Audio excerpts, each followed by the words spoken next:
पोते की याद में तड़पती वृद्ध आश्रम की अम्मा। वृद्धाश्रम में कई बुजुर्ग महिला थी जिन्हें उनके बेटे या कोई न कोई परिवार वाले छोड़ गए थे। ऐसी ही एक बुजुर्ग महिला को यहाँ आए 3 साल हो गए थे। वो अभी भी यही यकीन नहीं कर पा रही थी कि उनका बेटा उनके साथ ऐसा करेगा। अपना काम करती थी, कभी रोती तो कभी उदास बैठी अपने बेटे और पोते को याद करती। वहाँ उनकी जैसी बहुत महिलाएं थीं, लेकिन उन सभी ने अब यह मान लिया था कि उनका यही घर है। कहते हैं कि बचपन और बुढ़ापे में कुछ समानता होती है।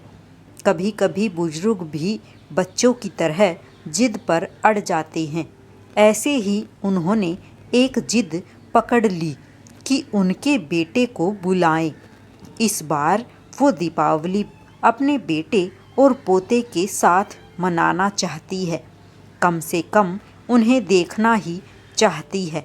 दिवाली के 4 दिन पहले ही उन्होंने खाना छोड़ दिया, खुद को बीमार कर लिया।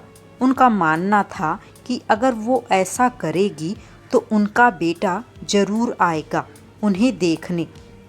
अब उन्हें क्या पता था, अगर उनके बेटे को उनकी परवाह होती तो वो उन्हें यहाँ ही क्यों छोड़ कर जाता। आश्रम की देख रेख करने वाले राजीव ने उन्हें बहुत समझाया। यह नहीं था कि राजीव यह पहली बार कर रहा है।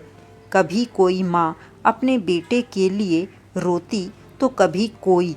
वो सबको संभालता, दिलासा देता, कोशिश करता कि जो जिससे मिलना चाहते हैं मिलवा दे।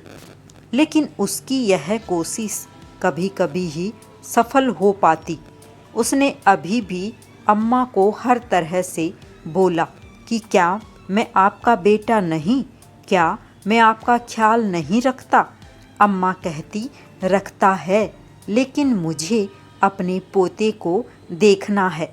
फिर अम्मा ने उनके यहाँ आने की बात बताई। जब मैं यहाँ आई तब एक दिवाली पर उसने मुझसे पैसे मांगे थे। छोटा था, जिद करने लगा था। उसके माँ बाप घर नहीं थे तो मैंने उसकी माँ के कबाड़ से पैसे निकालकर उसके लिए दिवाली की खिलौने वाली बंदूक उसे दिला दी। बस यही गलती मुझसे हो गई। घर आकर जब बहू ने देखा तो उसने चोरी का इल्ज़ाम लगा दिया मुझ पर लगाया। वो तो ठीक, मेरे पोते को मारा, मेरे सामने उसकी बंदूक तोड़ दी। बस मेरा बेटा उसके कुछ दिन बाद मुझे यहाँ छोड़ गया। अब मैंने यहाँ काम करके कुछ पैसे जमा किए हैं। मुझे मेरे पोते को इससे कुछ लेकर देना है। वो बड़ा खुश होगा।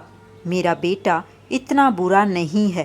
कहना माँ बीमार है, पोते को देखना चाहती है, वो ज़रूर आएगा। राजीव ने माँ की जिद के बाद उनके बेटे को यहाँ बुलाना चाहा, लेकिन पता चला कि वो यह शहर छोड़कर चले गए। उनका कोई नंबर नहीं था, जो नंबर दिया था वो भी नहीं लग रहा था। राजीव अब यह बात जाकर कैसे उस अम्मा को बताए, यह उसे समझ नहीं आ रहा था।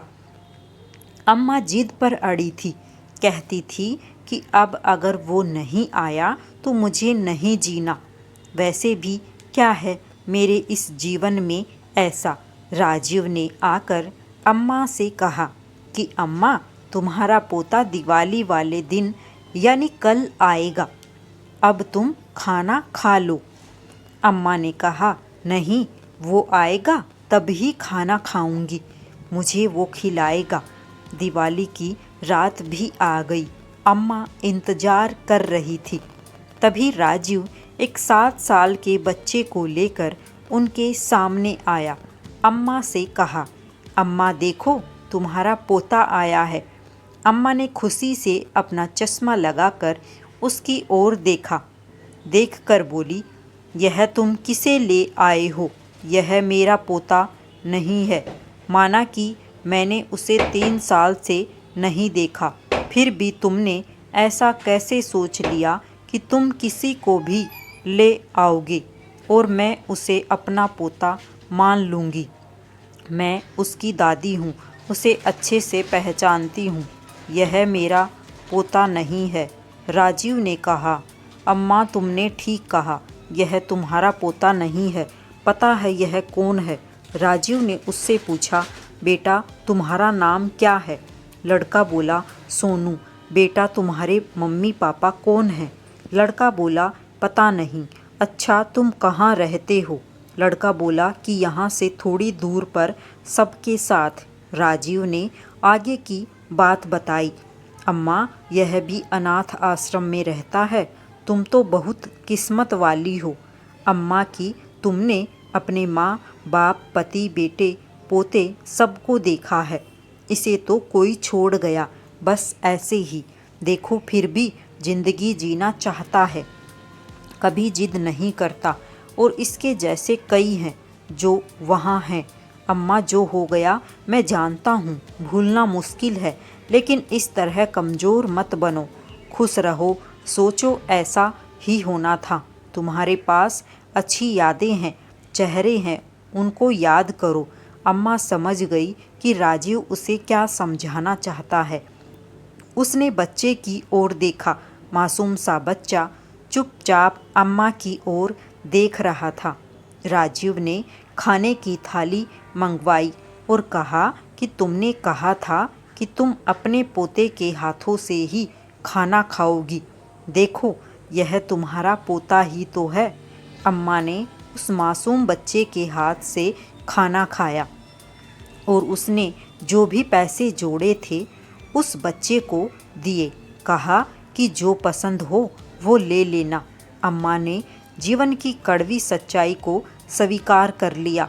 अब वो उस समय को याद करके दुखी नहीं, बल्कि उस समय की अच्छी यादों को याद करके खुश रहती है। राजीव के एक सहयोगी ने उससे कहा कि तुम बड़ा अच्छा काम कर रहे हो। तब राजीव ने कहा कि मैं नहीं चाहता हूँ ऐसा काम करना। मैं नहीं चाहता कि यहाँ कोई भी बेसहारा माँ यहाँ आए, कोई बच्चा किसी अनाथ आश्रम जाए, किसी को मेरी ज़रूरत ना पड़े। मेरे पास माँ नहीं है, मुझे उसकी इतनी कदर है। यह कदर सभी को हो ऐसा मेरा मानना है। सभी को राधे राधे। आपको ये कहानी कैसी लगी कमेंट बॉक्स में अपनी राय ज़रूर दें।